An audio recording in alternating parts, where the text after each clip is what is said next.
Next, construction. You need to be aware that all of the developments are going to be responsible for Section 3 and MeeBee-WeeBee, which is Minority Business Enterprises and Women Business Enterprises, okay? So Section 3 is around being able to, that's going to be having payroll that you're going to have to report. Let me go back, actually take that. I think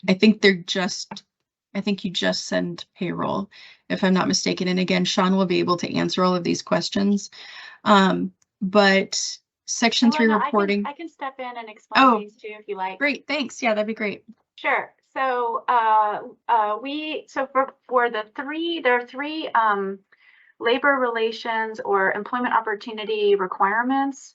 Minority-owned and women-owned businesses, because these are HUD funded, you are obligated to have an outreach plan, and we have materials to help you with that to try to encourage the participation of minority-owned and women-owned businesses. You're also required to do a similar outreach plan for Section 3, and Section 3 means basically providing employment opportunities and business opportunities to Section 3 residents, who are people who are low income or who live in public housing, or Section 3 businesses, which are businesses that are either owned by or employ low income people or people who live in public housing. So we do have guidance for you on how to meet those objectives to try your best to provide employment opportunities and business opportunities for those groups. And then Davis-Bacon is the rule that requires that federally funded projects pay a decent wage that is set by the federal government for different employment types. So for example, they'll have a wage rate for what carpenters are paid in your county, and you will need to make sure that the subcontractors are paying that rate. So if you're building 12 or more units, now if you're not building 12 or more units, the Davis-Bacon rules do not apply. And that's helpful because it does require a kind of capacity on the general contractor and the subcontractors to provide those certified payrolls. It is a bit of a learning curve if they're not used to it, although some firms who do this kind of work all the time are very familiar with it, but it does add extra time and cost. So it's only required if the Davis-Bacon part, the weekly payrolls are only required if you're doing 12 or more units. The MeeBee-WeeBee and Section 3 requirements are required for all projects. And also with, like Sam was saying, with Davis-Bacon, it is going to be potentially more cost for your construction if you have 12 or more units, just because of those pay, the pay amounts. And so that would be required in your budgeting to have a consideration if you do have 12 or more units. So for those of you who are thinking of having larger developments, that really needs to be a consideration as far as the cost. So, yeah. Okay, cool. We only have a few minutes left, so I'm going to try and get through the rest of this. So start preparing your data. When we release everything, there is going to be a pretty big data component to prove you guys who you're serving and why. And so really getting your organization's database, making sure all the information is matching, any partnering organizations in their databases, the state information that we have, not only from DCA, but other agencies, university websites, the McKinney-Vento data, as well as your census data. And so if you want to share your need, go ahead and take your McKinney-Vento numbers, and then subtract your point in time count. And then that should really show the gap of where there's a need. Okay. Start gathering your community assets together, your agency board, your local community leadership, looking at your zoning to make sure that where you're building, you can build there. And if you can't, if that needs to be, if you need to talk with some individuals in your community, such as your county commissioners or your city planners and those types of groups in order to make sure you have the right zoning, and then funding supports.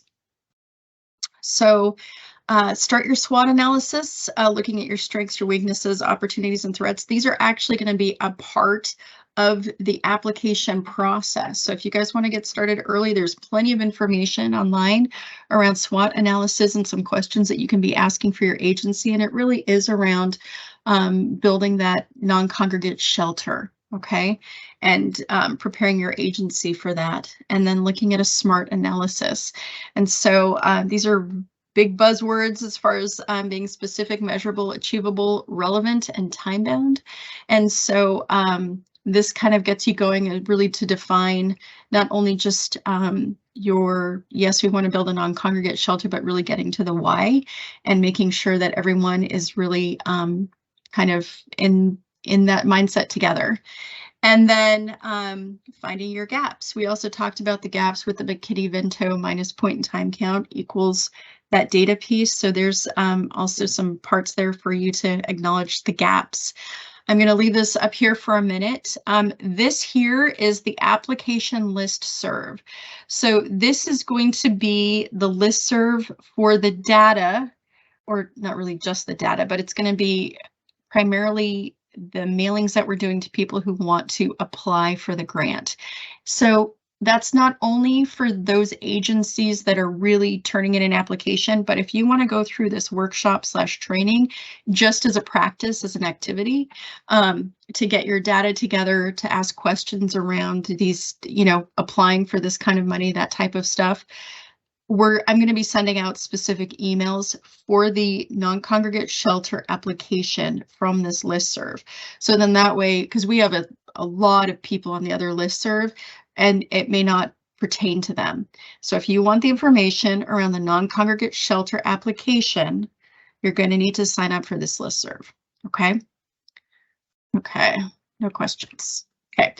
You all will also have access to this PowerPoint, so you can definitely click the links when you get it too. So this is also our website. If you go on to the DCA website, you can do that too, dca.ga.gov. And then if you search HOMEARP, it should come right up, okay? And then last but not least, oops, is us. So you've all heard us talk. We've answered the questions as we've gone along. The HUD exchange information, okay, Kelly took care of that. And so I think that's about it. And we're at 10:32. So I know a lot of you have many things going on today. So I'm going to go ahead and if there's anything else, Kelly, Sam, Jody, I think we're pretty much done. Any other additional pieces? Okay, so it's not the quiet period yet. If you guys have specific questions around non-congregate shelter, please reach out to us at homearp@dca.ga.gov. And we also have our email addresses here.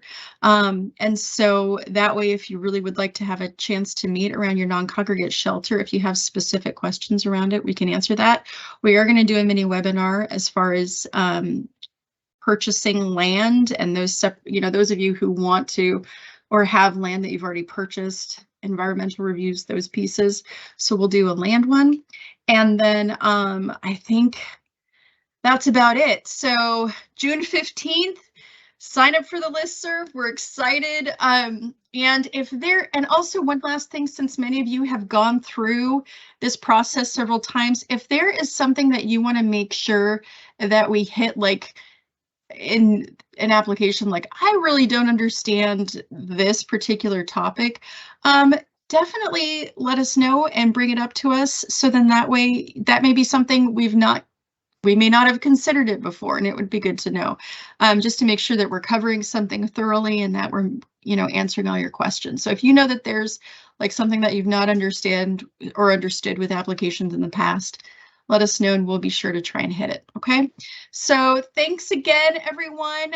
We're excited to work with you and like Kelly had said before so well, just you guys are doing some great work. So we really want this application process to support everything that you do in every way. So again, if you want to apply for the funding or if you just want to go through the steps with us, we are so happy to do, you know, we're excited about this, to do this with you. So, and then also it could prepare you if you want to even eventually apply for the tax credit, you know, funding next year.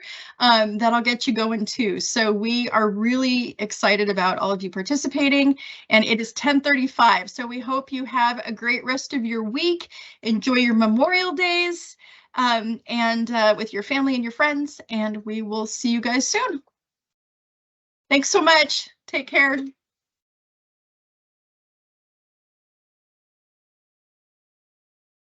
Bye.